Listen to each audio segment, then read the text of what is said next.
Hello दोस्तों, कैसे हैं आप सभी। दोस्तों, जैसा कि आप जानते हैं मैंने YouTube पे काफ़ी सारे वीडियोस बनाए हैं साइबर सेल से रिलेटेड, और काफ़ी लोगों के साथ वीडियोस भी बनाए जिनके अकाउंट मैंने अनफ्रीज कराए हैं। उसी में से एक ये मैडम है जो मेरे सब्सक्राइबर है, दिल्ली में रहते हैं, और इनका भी अकाउंट बेंगलुरु से फ्रीज हो गया था। ये CSP सेंटर चलाते हैं, आप जानते होंगे, ग्राहक सेवा केंद्र जिसे कहते हैं। तो काफ़ी कम लोग जो है वो एग्री होते हैं वीडियो बनाने के लिए। वैसे तो अकाउंट काफ़ी सारे अनफ्रीज करवाए भी हैं, लेकिन कोई भी नहीं चाहता कि मैं अपना फेस रिवील करूं। लेकिन मैडम से मैंने रिक्वेस्ट की कि मैम देखिए, दिल्ली NCR का जो केसेस रहते हैं तो मैं कोशिश करता हूं कि कस्टमर के साथ मैं वीडियो बना लूं। ऑलरेडी मैंने एक और कस्टमर के साथ वीडियो बना रखी है, उनका जो वीडियो है मैं अभी 2-4 दिन में पब्लिश कर दूंगा।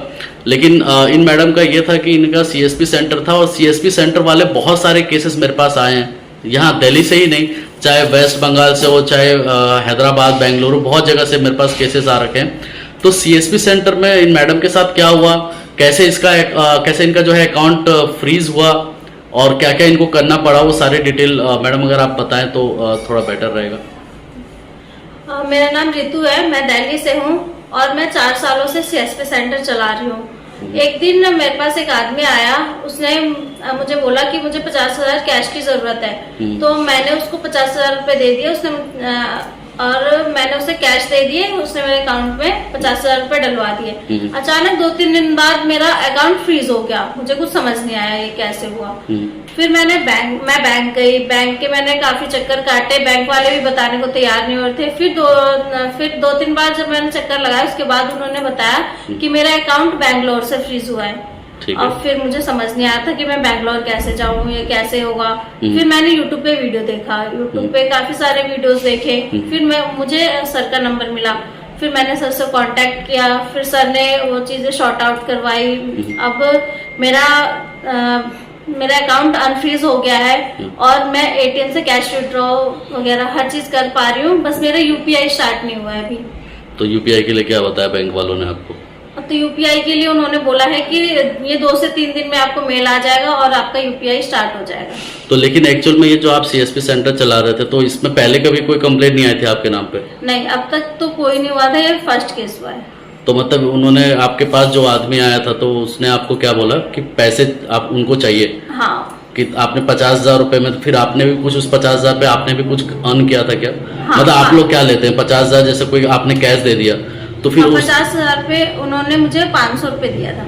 50,000 पे 500 रुपए, मतलब ये आपका कमीशन हुआ।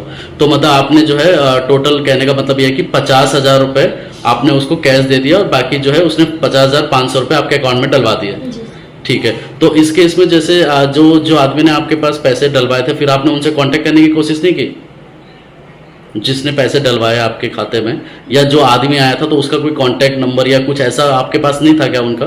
कि आप नहीं, उनका कांटेक्ट नंबर नहीं था मेरे पास। तो मतलब आप कोई डिटेल नहीं लेते? मतलब आप पहली बार ऐसा हुआ है, पहली बार आपने किसी को कैश दिया कि पहले भी बाकी लोगों को दे रखा है आपने?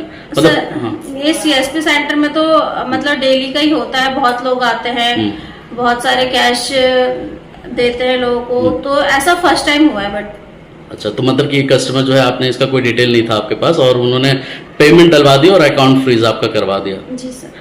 तो देखिए सर, जैसे दोस्तों क्या है कि काफ़ी सारे बार ऐसा भी होता है कि जैसे CSP सेंटर वाले जो है वो कैश देते हैं, और आप भी जानते हैं कि कभी कभी हमारे पास भी कैश रहता है, तो हम जो है उनको बोलते हैं कि आप अकाउंट में पैसे डलवा दीजिए हमारे। हम लोग के पास जब कैश रहते हैं तो हम जो है CSP सेंटर जाते हैं और उनको बोलते हैं कि आप मेरे अकाउंट में भी पैसे को डलवा दीजिए, बाकी वो कमीशन काटता है। तो इन मैडम का जो है मेरे से काफ़ी टाइम से, कम 1 महीने से जो है ये बातें कर रहे थे, और ये आप देख सकते हैं इस तरीके का इनको NOC भी मिल गया है। NOC जो है बेसिकली बैंक में जाता है, और बैंक वाले उसको वेरीफाई करते हैं, उसके बाद वो अकाउंट को अनफ्रीज करते हैं। तो इन मैडम का जो है कैश विड्रॉल वगैरह सब कुछ हो रहा है, ATM से जाके कैश विड्रॉल कर सकते हैं, लेकिन जो है UPI के लिए 2-4 दिन का टाइम बैंक वालों ने बताया है। और जो आपको मैं बता रहा था कि NOC मेन जो होता है, NOC लेना, तो NOC जो है इनके पास आ चुका है, तो मतलब अब इनके ऊपर कोई भी प्रॉब्लम नहीं है। बस जो प्रॉब्लम है UPI जो है वो 2-4 दिन में स्टार्ट हो जाएगा। बाकी मैम आपको शुक्रिया अदा करना चाहूँगा कि आपने मेरे साथ वीडियो बनाया, क्योंकि काफ़ी कम लोग होते हैं जो वीडियो बनाने के लिए एग्री होते हैं, क्योंकि कोई भी नहीं चाहता कि मेरा फेस रिवील हो, राइट। तो इन फ्यूचर अगर दोस्तों, अगर आपको भी कोई प्रॉब्लम आती है, अकाउंट आपका फ्रीज कर दिया गया है, तो सबसे पहले बैंक मैनेजर को, आप किसके पास गए थे सबसे पहले? बैंक मैनेजर के पास। तो बैंक मैनेजर ने आपको क्या, पहले तो 2-4 दिन आप बता रहे थे कि मेरे को पहले बीमार- मतलब बैंक में ऐसी नॉर्मल मैंने इंक्वायरी की, बट वहां से कुछ पता ही नहीं चला। फिर जब मैं बैंक मैनेजर के पास गई तब मुझे उन्होंने बताया कि बैंक लॉट से फ्रीज हुआ है। तो उसकी वजह से जो है फिर इन्होंने मेरे से कांटेक्ट किया यूट्यूब पे वीडियो देख के, और मैंने इनका सॉर्ट आउट करवा दिया। बस जो है यूपीआई बस जो है वो रह गया।